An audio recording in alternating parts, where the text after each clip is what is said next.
Assalamualaikum warahmatullahi wabarakatuh. Hello everyone, welcome to Statistics class.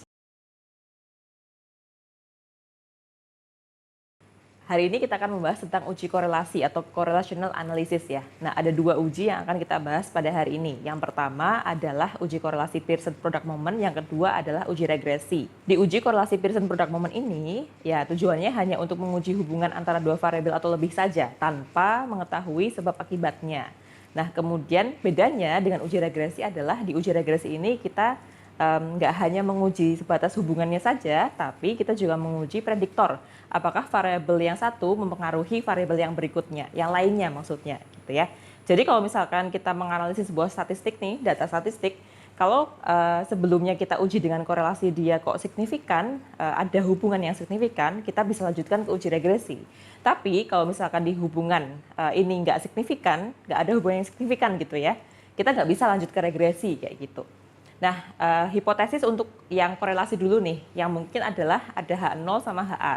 H0-nya yaitu tidak ada hubungan antara dua variabel, sementara kalau HA-nya ada hubungan di antara dua variabel.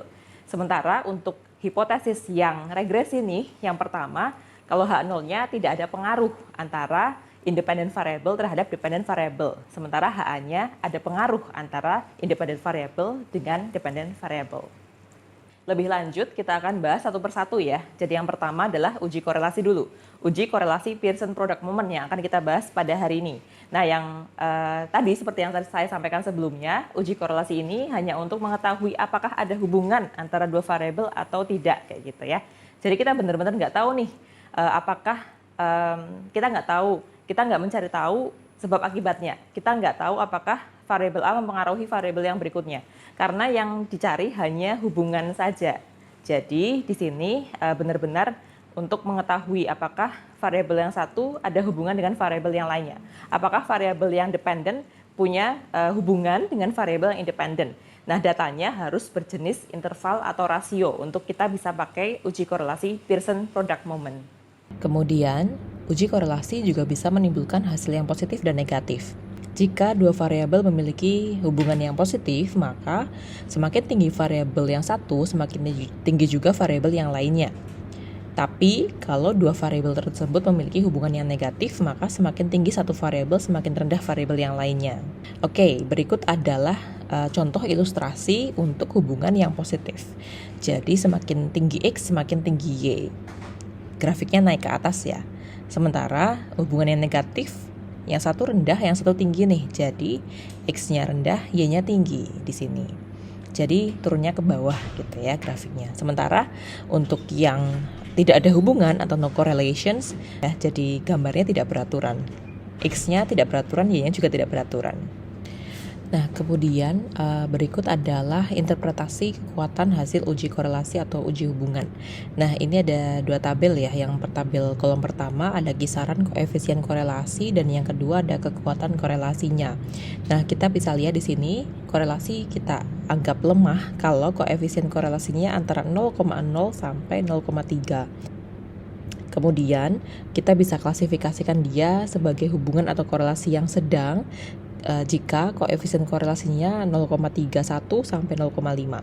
Selanjutnya, sebuah hubungan uji korelasi maksudnya bisa dikategorikan sebagai kuat jika kisaran koefisien korelasinya antara 0,51 sampai 0,8. Terakhir, jika koefisien korelasi antara 0,81 sampai 1,0, maka bisa kita simpulkan bahwa korelasinya sangat-sangat kuat. Selanjutnya kita akan coba latihan ya. Nah, sekarang kita latihan ke uji korelasi Pearson Product Moment dulu untuk mengetahui apakah ada hubungan atau tidak antara dua variabel. Nah, contohnya adalah penelitian terkait motivasi belajar bahasa Inggris di SMA Garuda dengan responden 120 orang siswa dengan hipotesis sebagai berikut. Kita bikin H0 sama HA-nya dulu ya. Nah, H0. Konsepnya H0 adalah null hipotesis, berarti tidak ada hubungan.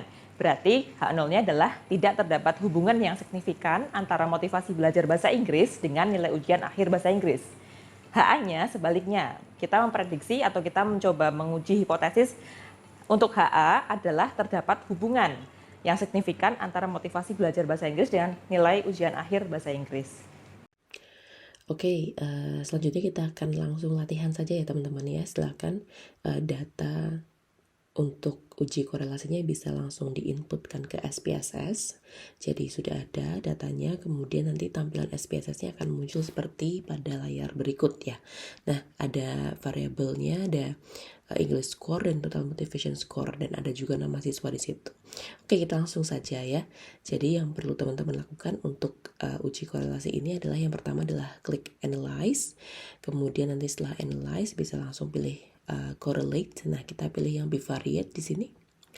Nah, sudah muncul, nanti bisa langsung dimasukkan saja semua variabelnya ke dalam variables ya. Jadi dipindahkan ke kolom yang kanan. Nah, kemudian nanti jangan lupa dicentang bagian Pearson, two-tailed sama flex significant correlations gitu. Kita pilih yang correlations yang Pearson, kemudian di bagian test of significance kita pilih yang two-tailed, dan jangan lupa flagnya dicentang. Kemudian klik OK, hasilnya akan muncul sebagai berikut. Nah, ini adalah hasil outputnya nih untuk uji korelasi. Kita bisa lihat di sini, yang perlu kita lihat dulu pertama kali adalah signifikansinya. Nah, kalau kita lihat di sini signifikansinya atau ada tulisan sig two-tailed menunjukkan angka 0,004. Nah, karena 0,004 itu kurang dari 0,05, maka bisa kita simpulkan bahwa hasil dari uji korelasi ini adalah signifikan. Berarti terdapat hubungan yang signifikan antara English score dan total motivation score. Kemudian yang harus kita lihat selanjutnya adalah koefisien korelasinya. Kalau kita lihat di sini angkanya 0,258. Nah, kalau kita merujuk pada penjelasan sebelumnya nih, angka 0,258 termasuk pada taraf hubungan yang lemah kayak gitu. Jadi walaupun hubungannya signifikan tapi hubungannya cukup lemah di sini. Nah, yang tadi karena kita mencentang ada flag ya, kita bisa lihat di bawah tabel itu ada tanda bintang 2 dan kemudian ada keterangannya correlation is significant. Nah, di situ bisa kemudian juga menguatkan bahwa menguatkan kesimpulan kita bahwa memang terdapat hubungan yang signifikan antara dua variabel tersebut. Seperti itu, teman-teman. Nah, karena tadi sudah kita uji dan kemudian ternyata terdapat hubungan yang signifikan, maka kalau kita balik lagi ke hipotesisnya, H0-nya ditolak dan HA-nya diterima gitu ya. Kenapa HA-nya diterima? Karena kita sudah buktikan ternyata terdapat hubungan yang signifikan antara motivasi belajar dengan nilai ujian bahasa Inggris tadi. Oke, kita lanjut ke uji regresi ya. Oke, selanjutnya setelah kita bahas uji korelasi, sekarang kita ke uji regresi ya. Karena tadi ada hubungan nih yang signifikan, bisa kita lanjutkan datanya ke uji regresi. Nah, uji regresi seperti tadi saya sampaikan di awal, dilakukan untuk menganalisis lanjutan nih. Jadi setelah kita tahu ada hubungan, kita mencari tahu ada nggak ya pengaruh antara variabel yang independen terhadap variabel yang dependen.